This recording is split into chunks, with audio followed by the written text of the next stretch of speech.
Meus amigos, servidores públicos do município do Rio de Janeiro. O canal Movimento Voz Servidor está entrando em mais um assunto de interesse de vocês, que é falar sobre o princípio da legalidade. Este princípio, ele se manifestou na vida pública para trazer um ordenamento legal, onde todos os servidores públicos só possam fazer aquilo que a lei determina. Esse segmento está voltado tanto para o superior hierárquico como o subalterno. Porém, tem ressalvas. Tem uma diferença entre o servidor público e o particular, o cidadão comum. Então, esse princípio, ele vem com muita inteligência. Ele vem já deixando como marca o Estado Democrático de Direito, vem mostrando que a República vai sempre trabalhar em cima da coletividade. Ele dá direitos e garantias para os servidores pautados em leis. Os deveres também dos servidores têm que estarem pautados em leis. A força da autoridade também tem que estar pautada em leis. Então, esse princípio é o norte. É o norte comportamental de todo o comportamento, desculpe a redundância, dos servidores públicos. Então, na Constituição Federal, no artigo 37, já fala assim: a administração pública, direta e indireta, em qualquer dos poderes da União, dos Estados, do Distrito Federal e dos municípios, obedecerá os princípios da legalidade. Tem mais 4 princípios, porém, esses 4 princípios, eles serão narrados em vídeos posteriores, para que esse vídeo não possa vir a ficar muito grande. Então, vocês vão vendo que a obediência, ela é um ponto crucial para que a excelência do serviço possa vir a acontecer. Porque, tirando toda a vontade do servidor público, ele só tem que fazer o que a lei manda. No artigo 5º da Constituição Federal, onde fala também da lei, das leis, e diz que todos são iguais perante a lei. Porém, eu não quero falar desse artigo, desse capítulo, eu quero falar do inciso 2º, que diz que ninguém será obrigado a fazer ou deixar de fazer alguma coisa, senão em virtude da lei. Eu quero que vocês prestem atenção nesse inciso, porque ele é muito importante. Ele é o divisor de água entre o servidor público e o particular, porque esse inciso, ele vem de uma forma macro, colocando o particular no seu devido lugar e também o servidor público. Um exemplo básico disso é a gente imaginar um jardim, e nesse jardim tem uma placa dizendo que é proibido pisar na grama. Diante desse jardim, se encontram o particular e o servidor público. Diante da ordem da placa, ambos são proibidos em pisarem na grama, porque a lei assim o determina. Porém, se retirarmos essa placa, automaticamente, só o particular pode dar na grama. O servidor público não. Porque para ele ter qualquer atitude, tem que ter uma lei que ampara. Este é o conceito, este é o entendimento. Então, mais uma vez, ninguém será obrigado a fazer ou deixar de fazer alguma coisa, senão em virtude da lei, olhando para ambos os lados, tanto quanto o servidor público, tanto quanto o particular. Seguindo mais adiante, a gente agora vai entrar dentro da minha instituição, a Autarquia GM-Rio, eu sou guarda municipal. E na Lei Complementar número 100, de 2015, de 15 de outubro de 2009, nessa lei nós temos nosso regime disciplinar, que versa no capítulo 4º, que é o artigo 18. E ela já fala assim: os servidores da área operacional da GM-Rio manterão observância dos seguintes preceitos de ética. Aí vai no inciso 14 e fala: obedecer às ordens superiores, exceto quando manifestamente ilegais. Então a regra é uma, a regra é única, a regra é sólida. Eu tenho como função passar para vocês, servidores, que quando tiver um ruído de um surgimento de uma nova lei, a gente tem que se reunir para combater se for uma lei ruim, se for uma lei que venha tirar os seus direitos.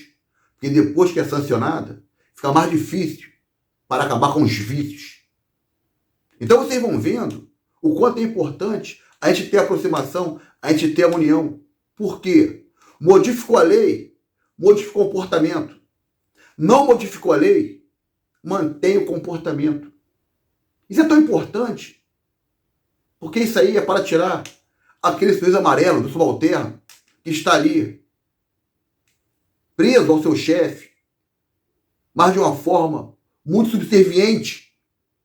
Tem interesse de alguma coisinha, outra coisinha, mas ele é servidor público, detentor de um cargo, não precisa disso. É só ele cumprir a lei e fazer seu chefe também cumprir a lei. Então, falar do princípio da legalidade é trazer o entendimento que nós somos escravos da lei. Não tem para onde correr. E se mexer na lei de forma viciosa, o prejuízo ele começa a ficar incalculável. Então a gente tem que ficar atento. A gente viu acontecer agora há pouco tempo, com esse projeto, Lei Complementar 04. A voz da oposição apareceu e brecou. Não, calma aí, pô. Assim também não. Assim também não. Não vamos brincar com coisas sérias. Então a gente tem que estar focados quando tiver novas eleições e olhar para aquele candidato que tenha uma ideia do que vem a ser a natureza do servidor público. Porque há anos a gente não escuta ninguém defendendo os nossos direitos perante a lei. E a gente tem que ter um entendimento conceitual realmente. O que vem a ser o princípio da legalidade. Tem aqui um conceito que eu vou ler para vocês, muito interessante, para confirmar aquilo que eu estou falando.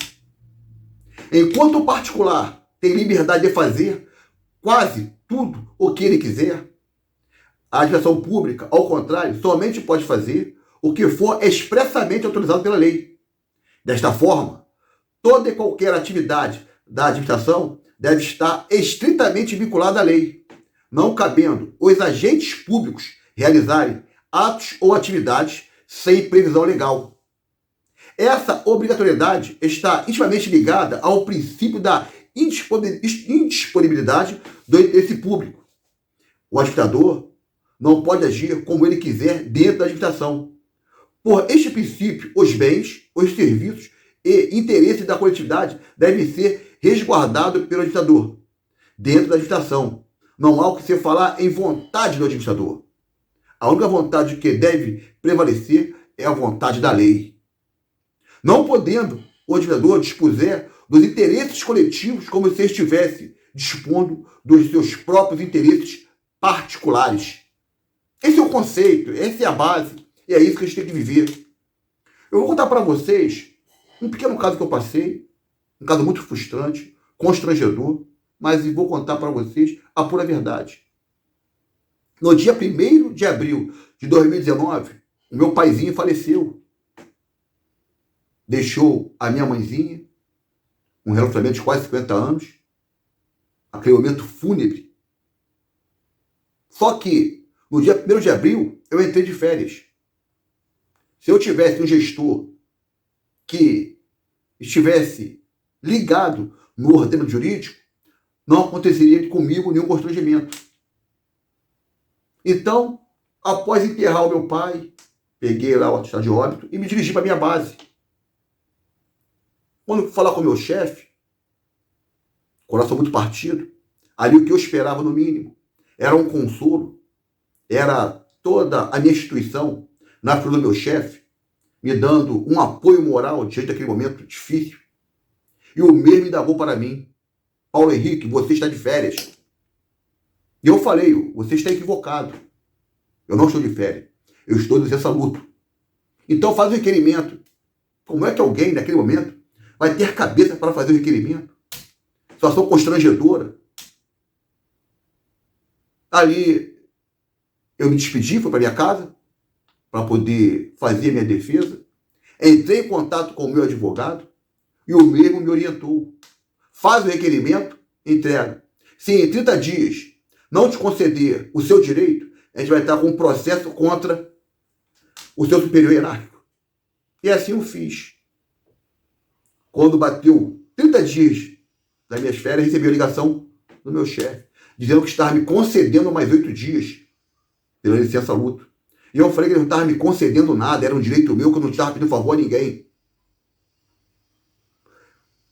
A magnitude dessa história é vocês perceberem que eu recebi o comunicado no último dia das férias. Para vocês entenderem as maldades que tem em cima da gente, que somos concursados, somos totalmente legal no cargo e estamos aqui passando essas humilhações em cima de leis sólidas. Eu não preciso falar que o direito à licença nojo, tanto como a licença nupcial, se encontra no artigo 146 do nosso Estatuto dos Servidores Públicos, que é a Lei 94/79. Aí você vai ler e lá fala.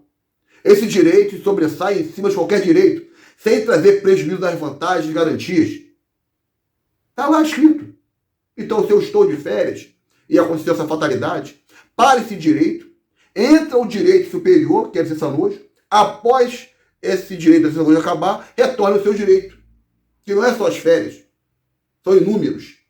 Então, vocês vão vendo como é importante a gente estar ligado no que vem a ser o princípio da legalidade. E se você gostou dessa exposição, gostou desse vídeo e quer multiplicá-lo, passe para um servidor público, passe para um colega, faça isso no nosso canal, dá sempre um joinha, toque sempre o sininho, para que a gente possa ficar mais motivados e fazer um trabalho forte, que é o que nós merecemos, que é preservar os nossos direitos e garantias perante a lei. E assim vou me despedindo, e o canal Movimento Servidor está muito grato pelo espaço que está recebendo de vocês, pelas informações, pelas notificações, pelas perguntas. E assim a gente vai caminhando nesse ambiente hostil, nocivo, que se encontra todos os servidores públicos. Um grande beijo no coração e com muita gratidão me despeço. Um abraço e fique com Deus.